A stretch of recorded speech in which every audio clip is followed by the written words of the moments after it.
I've always loved gardening, and it brings such peace. Samantha's words sliced through me like a knife, leaving the air heavy in my son's kitchen. Behind her, her wedding dress hangs in the doorway, shimmering in the late afternoon light. The lace looks flawless, untouched, while I stand there feeling more worn and unwanted than I've ever felt in my life. "The best gift you could give us, Helen," she says with that polished smile I've grown to despise, "is to disappear from this family." Ethan doesn't flinch. He doesn't even look at me. He just nods, like his fiancée is speaking some kind of gospel truth. "You heard her, Mom. This weekend is supposed to be about joy, not negativity. You're ruining the mood. If you're watching this, subscribe to the channel and tell me where you're watching from.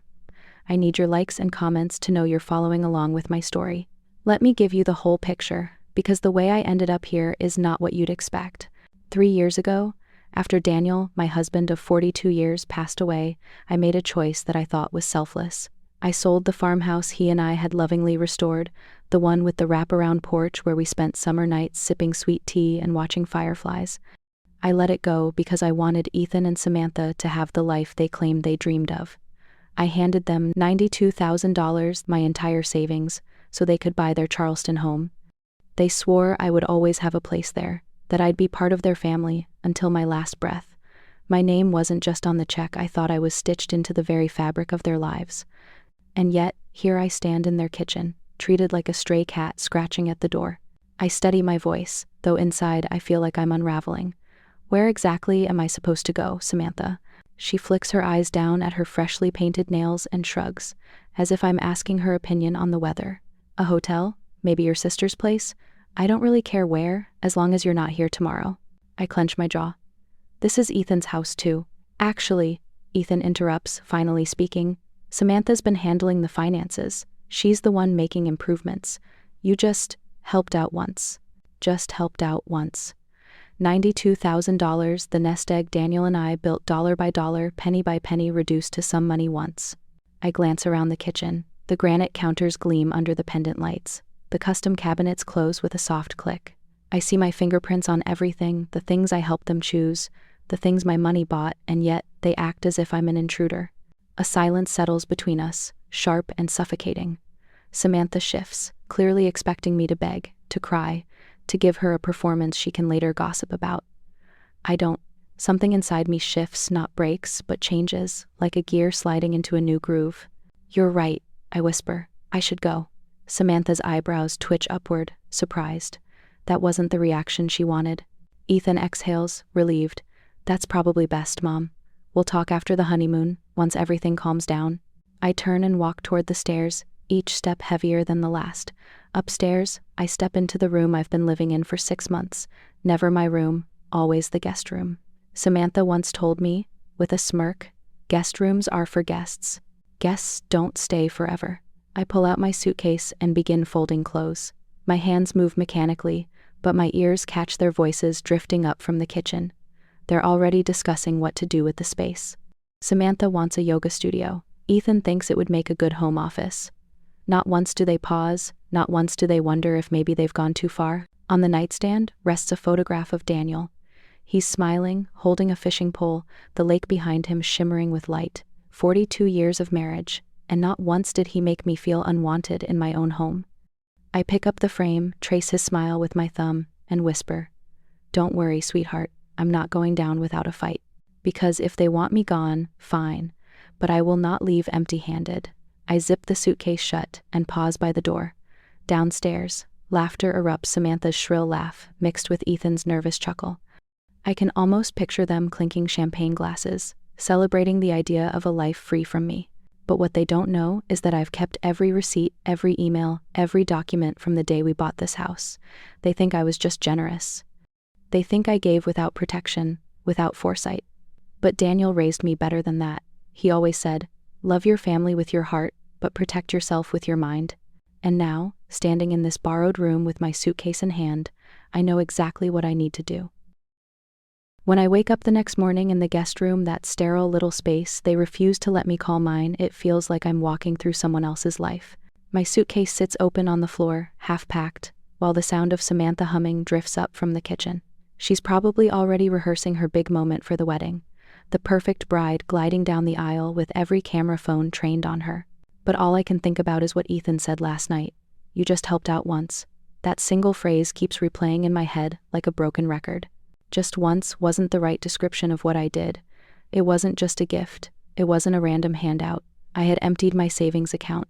I had signed over the house Daniel and I spent decades repairing. I had walked away from my home so they could step into theirs. $92,000. I can still see the number on the cashier's check, the way Ethan's eyes widened when I handed it over. He hugged me so tightly that day, whispering, "We'll never forget this, Mom. You'll always have a place with us." But now, less than 3 years later, that promise has been reduced to dust. As I carry my bag downstairs, I overhear them in the living room. Samantha is scrolling on her phone, her voice sharp and impatient. "The florist said the hydrangeas are delayed. This is a disaster, Ethan. Do you know how tacky it will look if we only have roses?" Ethan groans. "We've spent enough already. Just let it go." Spent enough? Do you know how much my cousin's wedding cost? Twice as much as this. And everything looked perfect. I stop in the hallway, listening. Not one word about gratitude. Not one acknowledgement of the fact that most of this perfect day is being funded by the woman standing 10 feet away with her suitcase. The truth is, it's not just the house or the savings. It's the reception at the Harborview Resort Spa, the one with the crystal chandeliers and the ocean view. The deposit alone was nearly $15,000, a figure I'd never once mentioned out loud. I'd wanted to keep the illusion alive, to let them believe the money just materialized out of nowhere. There were the smaller things too, boxes of flowers I'd arranged by hand, desserts I'd paid for when Samantha decided the bakery she originally chose wasn't Instagrammable enough, even the bridesmaids' dresses when one of her friends claimed she couldn't afford the price tag. Piece by piece, I had bankrolled this entire weekend. Piece by piece, I had handed over not just money, but my time, my energy, my dignity. And now I was being treated like an unwanted guest. I step into the kitchen quietly. Samantha glances up, her lips curling into that same plastic smile. "Good morning, Helen. Did you sleep well?" I ignore the fake pleasantries. "I'm heading out this afternoon," I say flatly. "I'll be out of your way." Ethan looks briefly guilty, but Samantha beams like I've given her the best news possible. "That's wonderful. It'll be less stressful for everyone."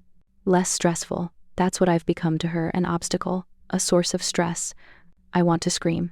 I want to shout about the money, the sacrifices, the years of loyalty, but instead, I just nod and pour myself a cup of coffee, my hands trembling. Inside, though, a storm is building. If they think I'm leaving quietly, they're gravely mistaken. I sip the coffee slowly, steadying my voice before I speak again. "You know, Daniel used to say, money reveals people's character. He believed gratitude was the true measure of love." Samantha arches a brow, clearly uninterested. Ethan fidgets, avoiding my eyes. I let the silence hang, then add, "And right now, I'm seeing both of your characters very clearly. Neither of them answers, but I don't need them to. Their actions already said everything." As I carry my cup back upstairs, I glance once more at the wedding dress hanging in its garment bag. Pristine, untouched, symbolic of the fantasy they're chasing. But I know something they don't. That fantasy rests on my name, my credit card, my signature, and all it would take is one phone call to rip it away. And soon, I intend to make that call. Gloria answers on the second ring, her voice warm but cautious. "Helen, it's Saturday evening. Is everything all right?" I sit in my car outside Ethan and Samantha's house, the house my savings bought, and grip the steering wheel tightly. "No, Gloria, everything is not all right. I need you to pull every document we filed when I gave Ethan and Samantha the down payment for their house. All of it, every last page." There's a pause, the sound of her keyboard faint through the line. "Has something happened?" I tell her everything. Samantha's ultimatum, Ethan's silence, the way they reduced my entire life savings to just some money once. My words spill out like water bursting through a dam, furious and unstoppable. Gloria listens without interrupting, though I can hear her typing. After a long pause, she clears her throat. "Helen, I've been worried about this exact scenario. The way they've been treating your contribution as if it were a gift rather than what it actually was." My chest tightens. "What do you mean, what it actually was? You don't remember signing the additional documents I insisted on? After you told me you were concerned about Samantha's spending habits?" I press my forehead against the steering wheel, trying to recall. The stress of Daniel's death, the grief fog, the endless paperwork, it all blurs together. Please tell me you protected me somehow, Gloria. Oh, sweetheart, she says softly, that $92,000 wasn't a gift. It was a legal loan. You are listed on the deed as a co-owner. The mortgage company has your name as co-borrower. As far as the law is concerned, you own 33% of that property. The air in the car feels thinner, harder to breathe. You're serious? Dead serious. Samantha never signed the acknowledgement forms I sent, but it doesn't matter. The deed already secures your ownership. You have legal rights, Helen, stronger than you realize. I lift my head slowly, staring at the glowing windows of the house. Inside, Samantha is twirling in her veil, showing it off on a video call, probably to her mother. She's laughing, carefree, unaware of the storm brewing outside. Ethan pops a champagne cork, no doubt celebrating what they believe is my departure. They think I'm gone. They think they're free. What happens if I want to sell my share? My voice shakes, but the steel underneath is unmistakable. As a co-owner, you can force a sale. They'd have the first right of refusal, meaning they could buy you out at market value. If they can't afford that, then the entire house goes on the market. The proceeds are split according to your ownership stake. I lean back against the seat, watching their silhouettes in the warm glow of the kitchen. Samantha raises her glass, laughing again. Ethan leans in to kiss her.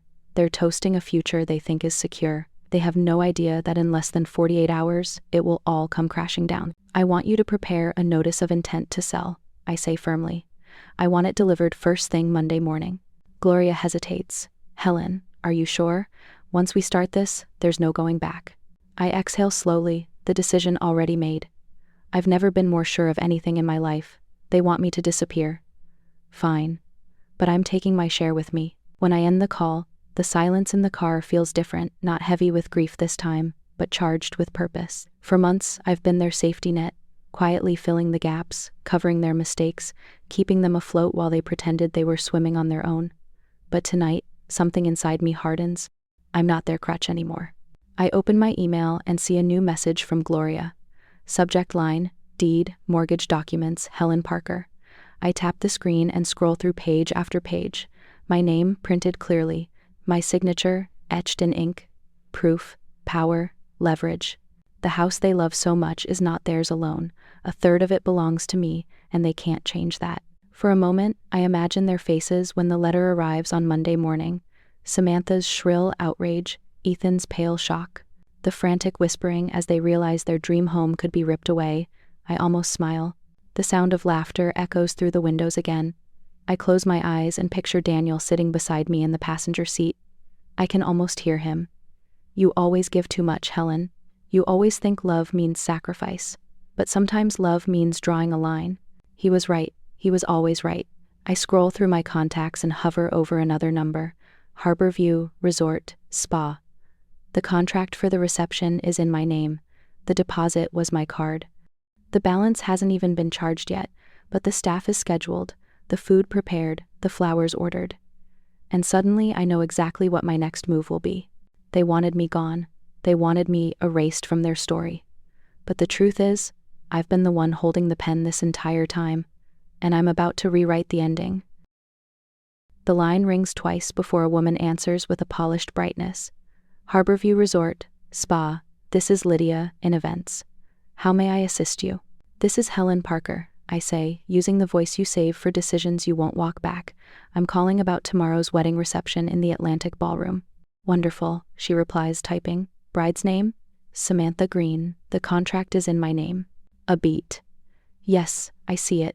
Miss Parker, congratulations to your family. What can I do for you? You can cancel the reception, I say. All of it. Catering, bar, staff, decor. I'm aware of the timeline and will accept all fees. Please process it immediately. Her brightness wavers.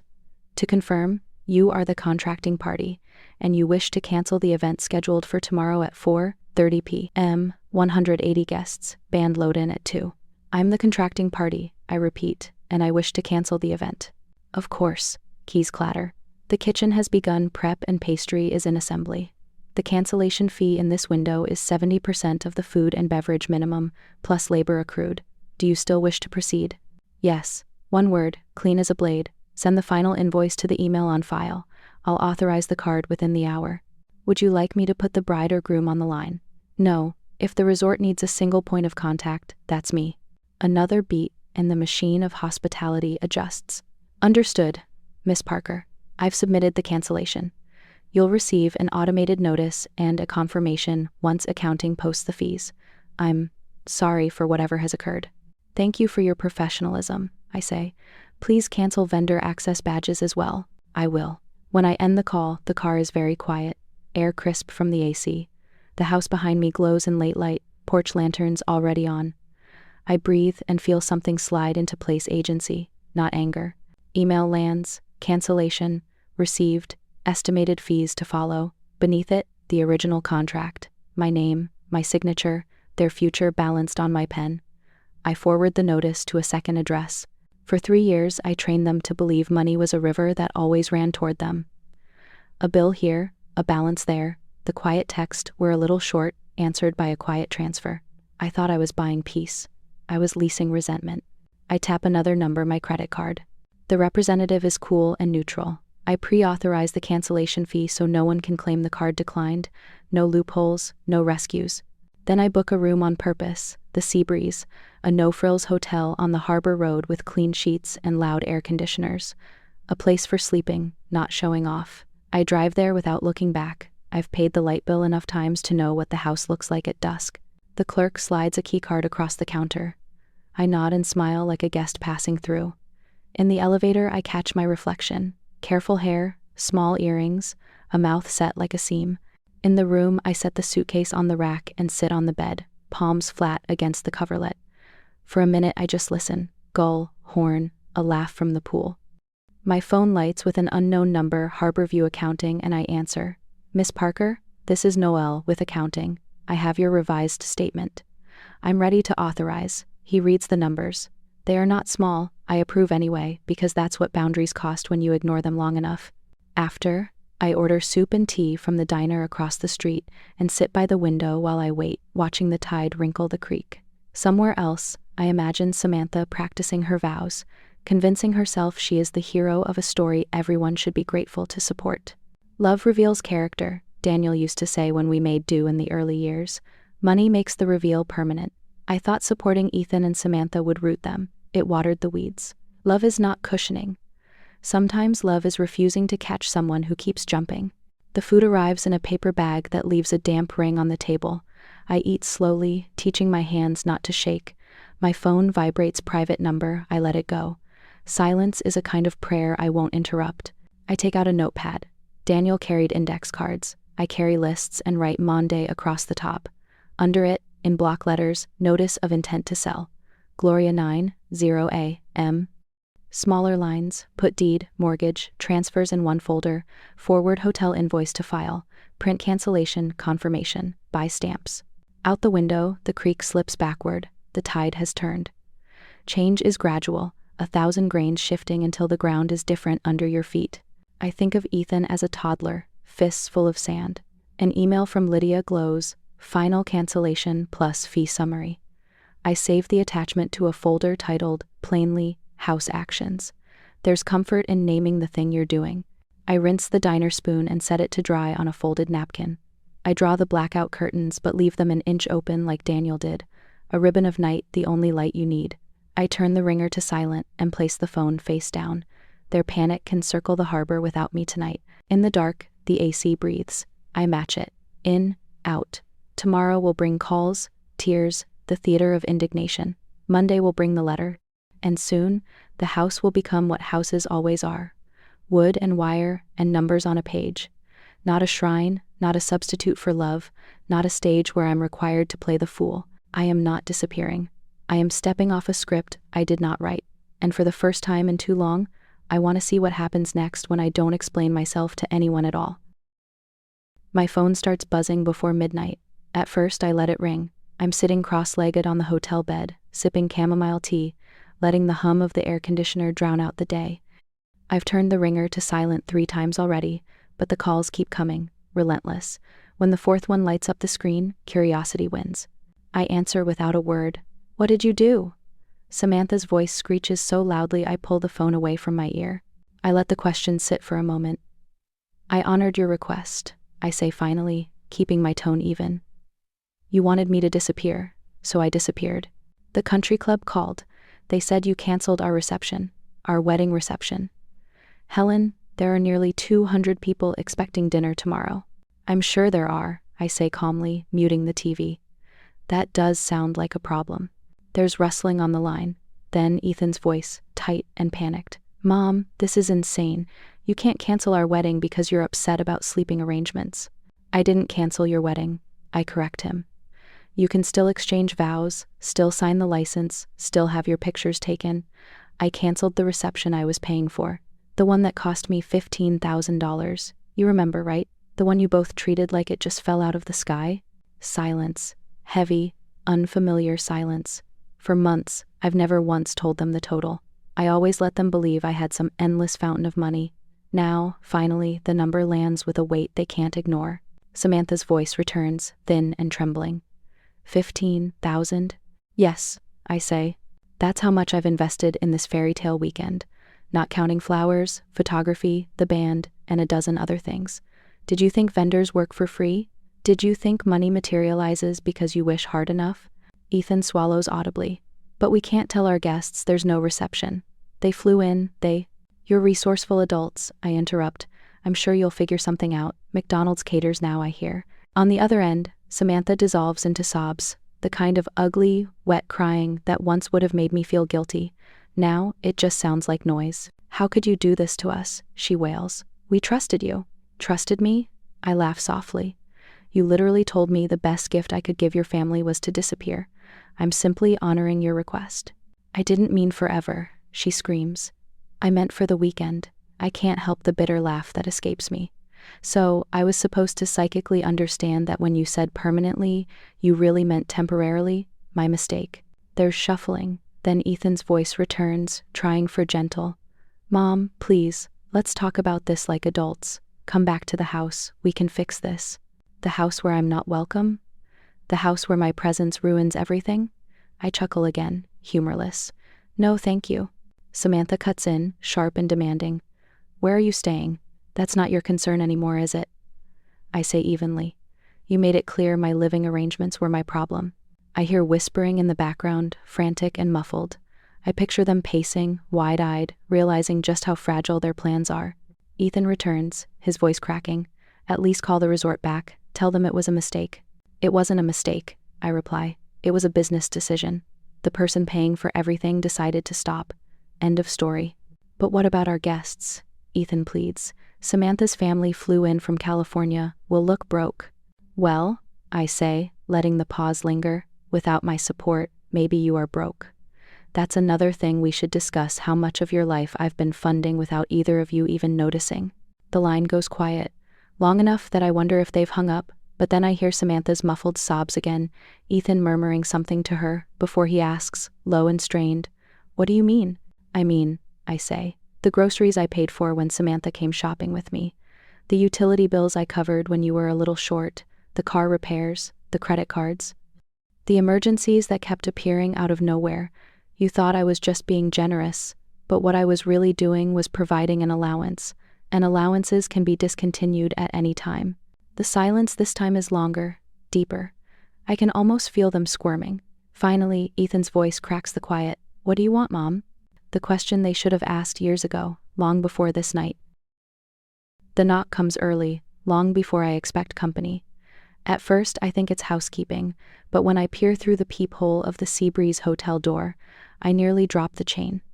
Ethan stands in the hallway, tuxedo shirt wrinkled, hair sticking up in wild directions. He looks like he hasn't slept at all. Mom, please, we need to talk. I open the door just enough for him to see my face but don't step aside.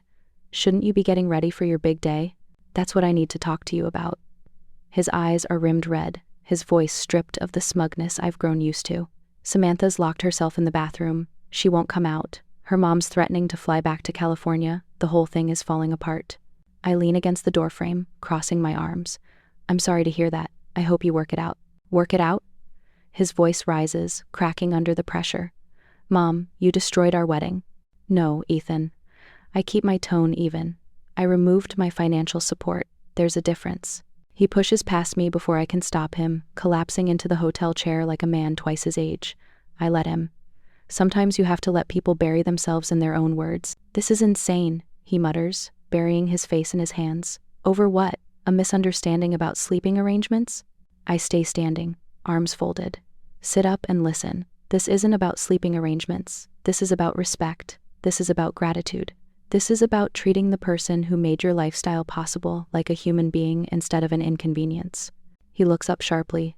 We've always treated you well, have you? When was the last time you asked about my life, my interests, my health?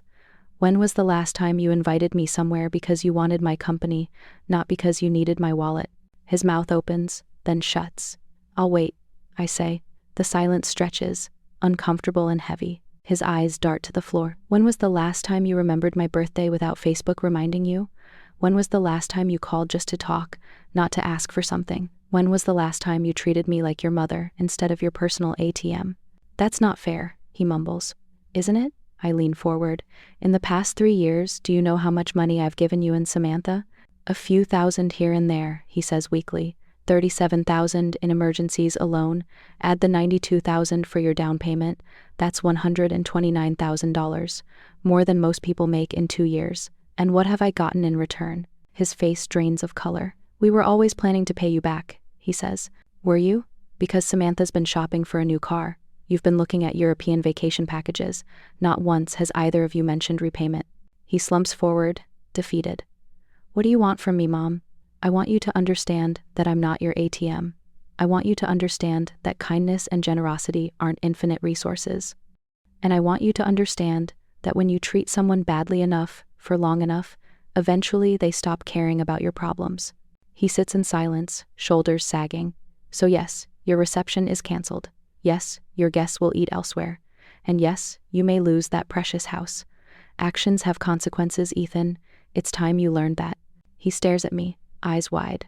Lose the house? What are you talking about? I pull my phone from my pocket, scroll, and show him Gloria's email. Do you see this? My name on the deed, my name on the mortgage. 33%, legally mine. I have the right to sell my share or force a sale of the entire property. His jaw drops. You can't. That's our house. Our house, I correct him. Paid for in part by me. Did you think $92,000 just evaporated? Did you think it was a gift, no strings attached? You thought wrong. He's shaking now. From anger or fear, I can't tell. You planned this. You've been planning this whole thing. Oh, sweetheart, I sigh.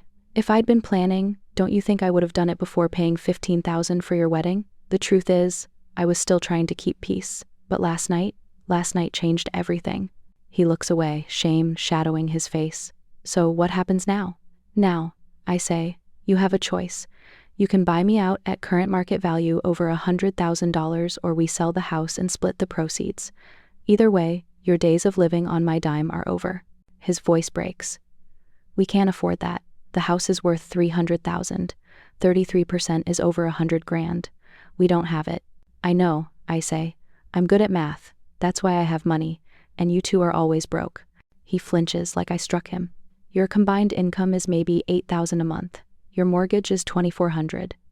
Add the car loans, credit cards, utilities, groceries, and Samantha's shopping sprees. You're spending more than you make every single month. How do I know? Because I've been patching the holes. Do you think the money fairy left cash under your pillow? The room is quiet except for the hum of the AC. His head sinks into his hands. I'm not the one who's crazy here, Ethan. I'm the one who finally stopped letting you use me. He finally looks up, eyes wet. Please, Mom, don't do this. Don't take away our home. I'm not taking it away. I'm claiming what's mine. Whether you like it or not, those are the facts. You asked me to disappear, remember? Well, disappearing means I take my share with me. He falls silent, staring at the carpet.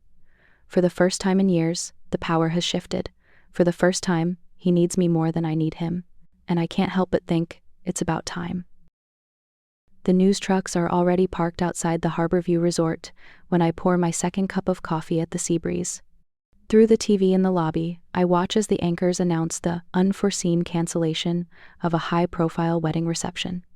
The camera lingers on the gleaming glass doors of the Atlantic Ballroom, now shut tight. Staff in black uniforms cluster at the entrance, some carrying trays back toward the kitchen. Guests in pastel dresses mill about in confusion, shading their eyes against the noon sunday. No one says my name, but I can see the hole I've left, as clear as if it were outlined in chalk. By early afternoon, overdressed guests trickle through the lobby of my modest hotel. Sequined gowns shimmer awkwardly under the fluorescent lights, and men tug at ties that look foolish in a place that smells faintly of sunscreen and carpet cleaner. I sit by the window with my coffee and watch as one couple argues near the vending machine, the woman stabbing at her phone with long nails while the man mutters about refunds. Another guest paces by the elevator, still talking into an earpiece, no doubt spinning a story to someone on the other end. At 2 o'clock, my phone vibrates with a text from Ethan.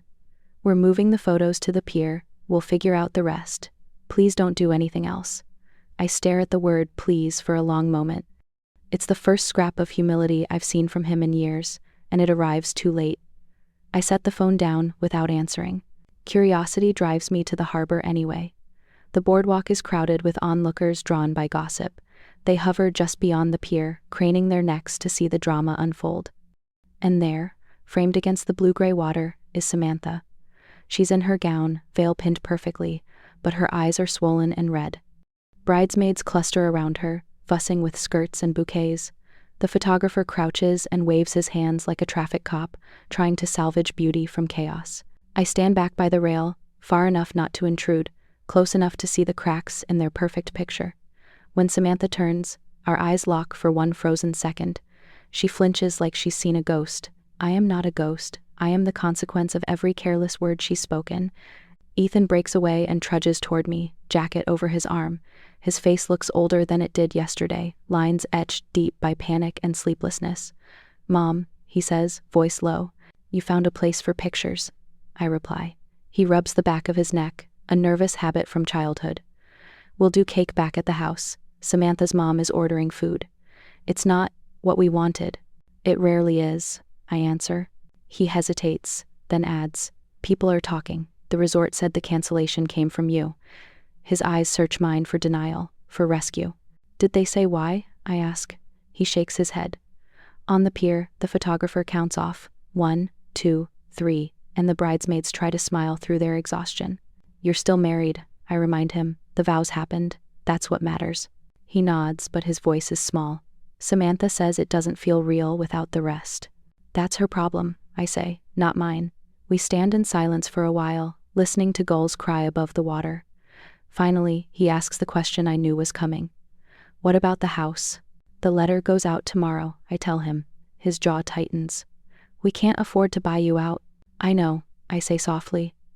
"But you'll have to decide how to handle that. Those are the consequences of living beyond your means." For the first time, he doesn't argue. He just nods, shoulders slumped, before walking back to the pier where his bride waits with hollow eyes. I leave before they cut the cake.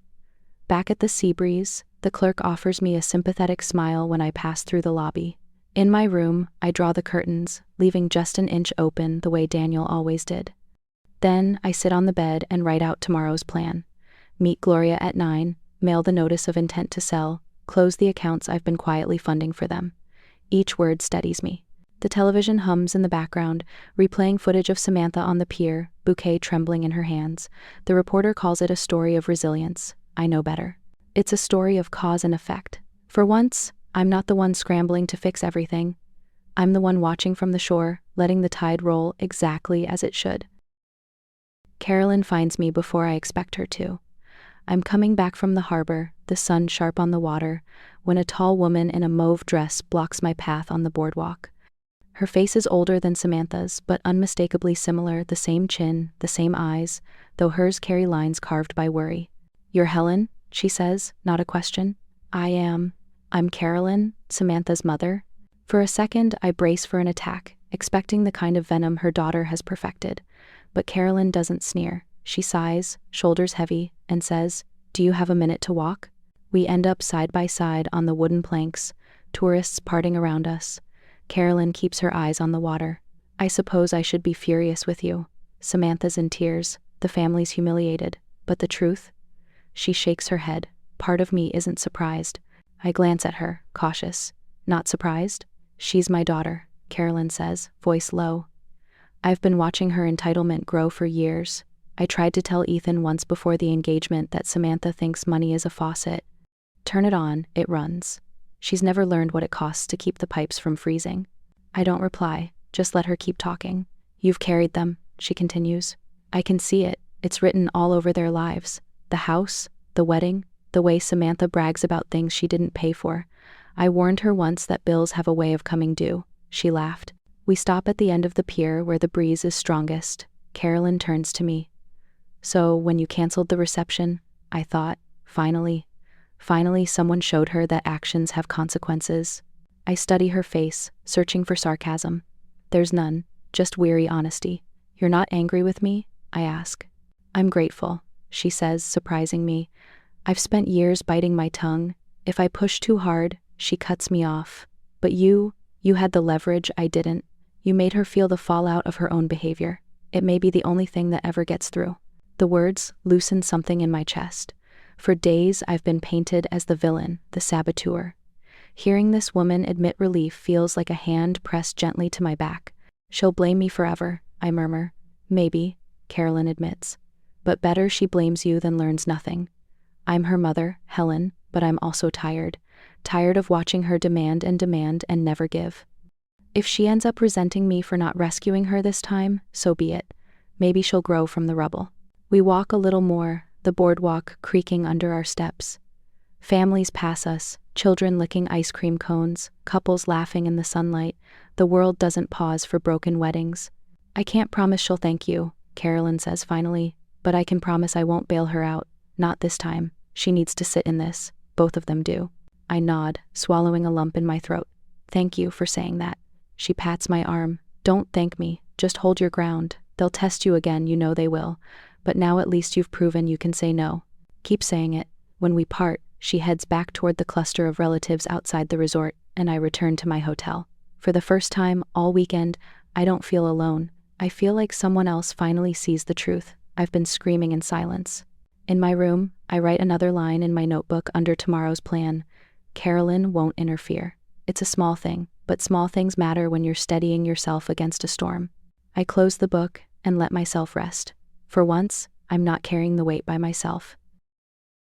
The knock comes just after breakfast on Monday, 3 raps measured like a metronome. I'm dressed for my meeting with Gloria. Slacks, flats, a blouse, Daniel always said, made my eyes look greener when I opened the door to find a man in a navy sport coat and a badge clipped to his belt. He's mid-40s, steady-eyed, with a notebook already in his hand. Miss Parker, I'm Detective Marcus Alvarez with Charleston PD. Do you have a moment to speak? He keeps his tone unthreatening, but I see the posture of someone braced for blowback. I step aside and gesture to the small table by the window. Of course, Detective. Coffee? He declines with a polite shake of the head and sits where he can see both me and the door. We received a call last night, he begins, flipping his notebook open. A welfare concern. The caller alleged potential elder neglect, specifically that you might be unable to care for yourself and that there may be financial exploitation happening around you. He watches my face for the flinch. I don't give him one. Who called? I ask, though I could write the names in icing. He glances at the page. The report was filed by a relative and a future in-law. They requested we check on you. A welfare check, dressed up as a rescue mission, staged by the same people who told me to vanish. I'm glad you came, I say. Please tell me what you need. He proceeds like a man who has done this dozens of times and learned not to assume anything. First, I need to verify you're safe and oriented. Then I'll ask a few questions about your finances. If you're comfortable, you can show me documents that clarify the situation. If you'd prefer not to, that's your right. He pauses. I'm not here to take sides. I'm here to determine whether there's a problem that requires intervention. I nod, feeling a wry smile tug at my mouth. Detective, you walked in at the end of a long story. Let me show you the chapters you didn't get in the report. I retrieve a slim accordion folder from my suitcase, the one I labeled House Actions yesterday, and lay it on the table like a deck of cards I've learned to deal. Driver's license, I say, sliding it forward. Medical card, emergency contacts. My primary physician is Dr. Patel. I saw him 2 months ago. My blood work is normal, and I'm cleared for independent living. The detective scans the license, matches the address to the hotel, makes a quick note. And cognitively, he adds gently, are you under any medical advisement? Only to stop letting grown adults treat me like a vending machine? I answer dryly, then hand him a letterhead copy of Dr. Patel's visit summary. He reads the line that says, "No cognitive impairment observed," nods once, and sets it carefully aside. "Now," I say, "the money." I slide forward the HUD-1 settlement statement from the purchase of Ethan and Samantha's house, with my name in tidy print under co-borrower. Behind it, the deed showing joint tenancy with proportionate shares. Then, the promissory note Gloria drafted when I transferred $92,000 to cover their down payment, signed and dated 18 months ago. I place the receipts next, electronic transfers labeled mortgage, utilities, groceries, auto repair, because clarity is kindness when you're proving you didn't hallucinate math. Alvarez doesn't rush. He reads headings, runs his finger once along the signatures, and asks, "You kept all this organized as you went?" "I learned to keep records during chemo with Daniel," I say. "It turns out, paper can save you when memory wants to bargain." He sits back, considering the stack that has tilted the table's story in my direction. "Miss Parker," he says, "the complaint we received suggested you were being exploited. What I'm seeing here suggests the opposite, consistent, documented support from you to them, not from them to you." His tone stays neutral, but the assessment is unambiguous. "That matches my understanding," I reply. "Saturday, they told me the best gift I could give was to disappear. I accepted their invitation. Then I stopped paying for the party they were throwing on my card. Yesterday, I let the consequences land." He writes for a moment, then looks up. "And the cancellation? You were the contracting party?" I slide over the Harborview contract and the cancellation confirmation with my email at the top like a flag. "Yes." Silence sits with us for a beat, not tense, just present. He closes his notebook partway, the way you do when the picture comes into focus. "Here's what I'm going to do," he says. "I'll note that you are lucid, oriented, and managing your affairs. I'll include the existence of these documents. I don't need to retain copies unless you want to file your own complaint. Do you?" I study his face. He is offering me a mirror. "No," I say. "I don't need the state to adjudicate hurt feelings. I need my boundaries to stand up by themselves." He nods like he's heard that before from people who finally got tired. He asks a few more practical questions. Do I have food, medication, transportation? I show him the room key, the list in my notebook, the Uber app on my phone, the receipt for breakfast on the Seabreeze's letterhead. "And the meeting you're heading to?" he asks. "My attorney," I say. "We're sending a notice of intent to sell my share of the house." He winces the way men do when they imagine the next conversation. "That'll sting." "Growth does," I say. "So does extraction." When he stands to leave, he hesitates at the door. "If they contact you again and you feel harassed, you can file for a protective order," he offers. "Or we can do a mediated conversation, though I suspect you've passed that point." His eyes soften. "I see a lot of these, Miss Parker. Most are muddy. This one is not." I feel the heat crawl up my throat, pride, anger, relief, I can't name it. "Thank you for coming," I manage. He gives me a card. "I'll close this out as no action required." Then he adds, with a gentleness that almost undoes me, "Take care of yourself." The door clicks shut, and the room exhales with me. Gloria is exactly on time. Crisp skirt suit and a leather portfolio that looks like it could repel storms. We meet in her office because Power prefers a desk between it and the chaos. I hand her the same folder I showed Alvarez. She adds it to a thicker stack already tabbed and highlighted. "Detective?" she asks, scanning my face. "Satisfied," I say. "He saw what there was to see." "Good," she replies, and slides a document toward me. "Here's the notice.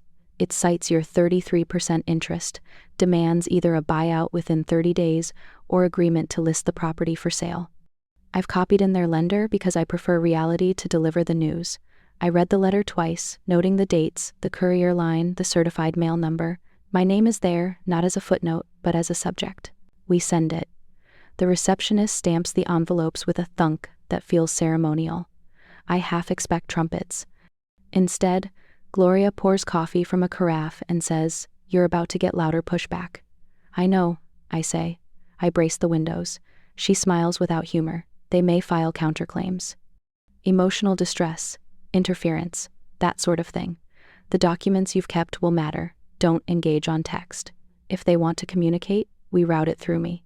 I nod and write it down. Route through Gloria, a tidy sentence that will save me hundreds of messy ones. Her phone buzzes.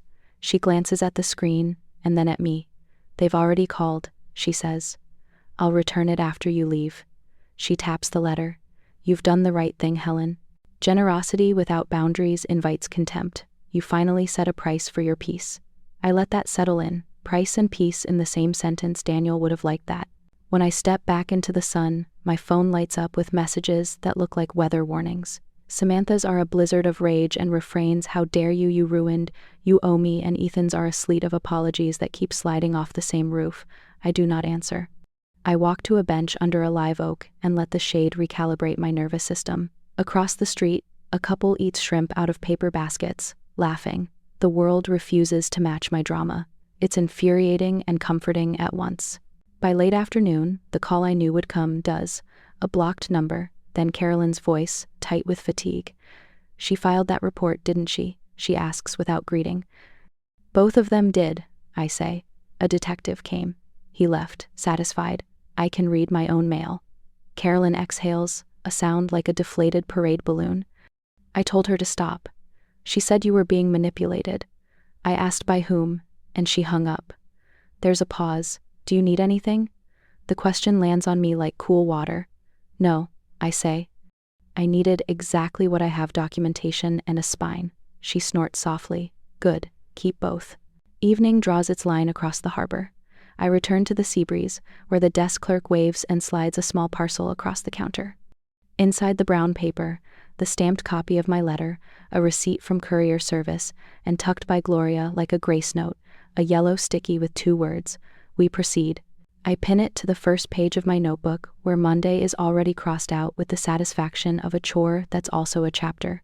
Back in my room, I make tea and sit by the inch of window I leave uncurtained. I think of Detective Alvarez's hands, careful with my papers, careful with his words. I think of Gloria's stamp. I think of Carolyn's tired loyalty to the truth. And I think of myself, not as a foil in someone else's romance, not as a benefactor with a limitless purse, but as a woman who can survive the silence that comes after you stop explaining. The phone vibrates one more time on the dresser. I let it. Some storms sound worse than they are once you stop standing under them. When I finally crawl into bed, I feel the ache that comes after a hard swim, the muscles used properly at last. People will say I was cruel. They will say I chose money over love. Let them. I know what I chose. I chose not to be erased. I chose to treat my life like something worth managing with the same care I gave theirs for too long. Tomorrow will bring new tactics from them. But tonight, the file is stamped, the officer is satisfied, the letter is on its way, and for the first time in years, the next move is mine. We sit across from each other at Gloria's conference table, papers spread neatly between us like playing cards. Ethan's jaw is set, Samantha's eyes are red but still sharp, and Carolyn hovers at the back like a shadow. Gloria clears her throat and begins, her tone crisp. "We're here to discuss the division of property at 14 Westmoreland Street. Miss Parker holds a 1/3 ownership interest. The options are simple: buy her out or agree to a sale." Samantha scoffs. "This is absurd. She's his mother. Families don't drag each other to lawyers over money." Gloria's gaze doesn't waver. "Families also don't erase the contributions of the people who made their lifestyle possible. Miss Parker has documented every cent she provided. She's entitled to fair compensation." Ethan shifts uncomfortably, eyes darting to me. "Mom, please. We just need time. We can figure out a way to pay you back eventually." "Time doesn't change numbers," I reply, voice steady. "The house is worth roughly $300,000. My third is $100,000. You don't have it. So the only choice is whether you face that fact gracefully or fight me and lose more in the process." Samantha leans forward, fists clenched. "You ruined our wedding. Now you want to ruin our marriage too." I meet her glare without blinking. "No, Samantha. I want to stop subsidizing your bad habits. If your marriage can't withstand living within your means, that's not my doing." Gloria slides a document across the table. "Here is the notice of intent to sell. You have 30 days to buy out Miss Parker's share at market value. If you cannot, the property will be listed publicly." The room goes quiet. Ethan stares at the paper like it's written in another language. Carolyn finally speaks, her voice quiet but firm. "Ethan, you knew this was coming. I warned you both. It's time to face it." Samantha spins toward her. "You're taking her side?" "I'm taking the side of reality," Carolyn says. "You can't build a life on someone else's checkbook forever." Ethan slumps in his chair, shoulders sagging. Samantha looks ready to explode, but even she knows the walls are closing in. Finally, Ethan nods, defeated. We'll figure something out. Gloria marks the file and gathers the papers. That's all we needed today. You have the deadline. Don't miss it. I rise slowly, collecting my folder. This isn't about punishment, I say, looking directly at Ethan. It's about boundaries. For once, I'm drawing them. Samantha mutters something under her breath, but I don't catch it. It doesn't matter. The decision is no longer hers to twist. When I step into the sunlight outside, the air feels lighter. For the first time in years, I'm not trapped in their story. I'm writing my own ending. 6 months pass in a blur of paperwork, signatures, and silence.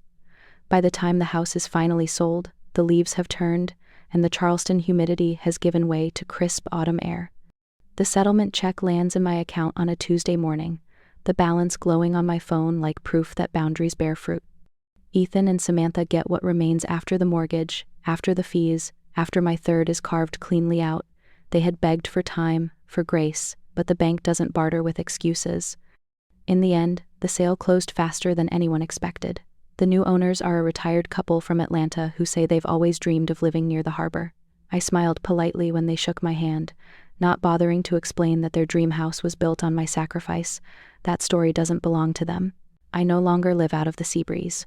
A month after the sale, I moved into a small but cheerful apartment in a senior community a few miles inland. It's nothing fancy, 2 bedrooms, a balcony that overlooks a courtyard full of crepe myrtles, but it's mine. No one can tell me I'm in the way. No one can suggest I vanish. In the evenings, I sit on the balcony with a book and watch the light fade. Sometimes, the other residents gather in the courtyard for cards or potlucks. I join when I feel like it. For the first time in years, choice feels like a luxury. The money sits safely in accounts Gloria helped me structure. She insisted on protections, trusts, automatic transfers, documents airtight enough to withstand storms. You've spent too much of your life rescuing other people, she told me. This time, your money should rescue you. She wasn't wrong. With the proceeds, I paid off my car, padded my retirement, and left enough aside to travel. Not far, just small trips. Savannah with a friend from church, Asheville for the fall colors, and soon, maybe Maine to see the lighthouses Daniel always loved. Sometimes, late at night, I wonder if Ethan drives past the old house and feels the loss like I once did. Does he remember the porch we painted together, the floors Daniel sanded until they gleamed? Or does he pretend it was never mine at all, rewriting the story so it hurts less? I don't know. I don't ask. We speak rarely now, an occasional text, a stilted phone call on holidays. The distance aches, but the alternative was worse. Loving someone doesn't mean funding their destruction. Samantha called once, her voice subdued, almost unrecognizable. I got a job, she said quickly, as if confessing a crime. Office manager at a dental clinic. I told her I was glad. I meant it. Work has a way of scraping the shine off entitlement. She didn't apologize, not directly, but her tone carried something close. It was enough. Ethan, too, has softened. He asked if I'd like to come over for a simple dinner at their new rental. I went. The meal was awkward, but civil takeout containers on a chipped table, no chandeliers or champagne, just 3 people chewing slowly and searching for words. It wasn't forgiveness, not yet, but it was a start. And in the middle of all this change, something unexpected bloomed. Frank. He's a widower in the building, tall with kind eyes and a laugh that sneaks out in fits. We met in the community garden, both of us crouched over tomato plants. He asked if I wanted to split a plot next season. I said yes. Now we share more than soil coffee on the balcony, walks in the evening, stories about the people we used to be. He never makes me feel like an obligation. After years of being treated like a wallet, that small mercy feels like a miracle. I think often of Daniel. I imagine what he'd say if he could see me now firm where I used to bend, free where I used to cling. He'd be proud, I think. He'd remind me that love isn't measured by how much you give away, but by how well you guard what you can't replace. My dignity, my independence, my sense of self. One Saturday afternoon, Ethan stopped by unannounced. He stood in the doorway of my apartment, hands shoved in his pockets, and looked around as if seeing my life for the first time. "It's nice here," he said quietly. "Peaceful." We sat on the couch, and for the first time in years, he didn't ask me for anything. He just told me about his new job, managing logistics for a shipping company. He admitted it was hard, that the hours were long, but that earning his own paycheck felt different, better. I listened, nodding, not filling the silence with advice. When he left, he hugged me longer than usual. I let myself believe it meant something was shifting. Samantha hasn't come by. Maybe she never will. Maybe she's still nursing resentment, turning me into the villain of a story she tells herself. That's fine. People grow at different speeds. My growth isn't dependent on hers. On the morning of my 69th birthday, I woke to a knock on my door. When I opened it, a small bouquet of daisies sat on the welcome mat. The card read, "Happy birthday, Mom. I remember now. Love, Ethan." I pressed the flowers to my chest and cried, not from sadness but from the relief of being remembered. The scar between us is still there, but scars don't mean weakness. They mean healing happened. Sometimes I wonder what my life would look like if I'd stayed silent that night in the kitchen, if I'd swallowed Samantha's words and continued bankrolling their fantasy. Maybe the wedding would have gone on, glittering and hollow. Maybe the house would still have my name hidden in the paperwork while they pretended it didn't. Maybe I'd still be sleeping in a guest room, told politely that guests don't stay forever. I would have vanished, erased myself. Instead, I spoke. I drew the line, and though the fallout was loud and brutal, it was also liberating. I'm not erased. I'm here living in a small apartment filled with books and sunlight, tending tomatoes with Frank, answering texts from a son who's finally learning the value of work. My life is quieter now, but it's mine, entirely mine. As I sit on the balcony tonight, the crepe myrtles swaying below, I think about the words I wish someone had told me years ago. Sometimes love is saying no. Sometimes love is walking away. And sometimes love is giving yourself permission to stop saving everyone else so you can save yourself. The sky darkens, the first stars prick the horizon, and I close my eyes. For the first time in a long time, I feel steady, I feel whole, and I know the story isn't about what I lost, it's about what I finally found. Thanks for listening.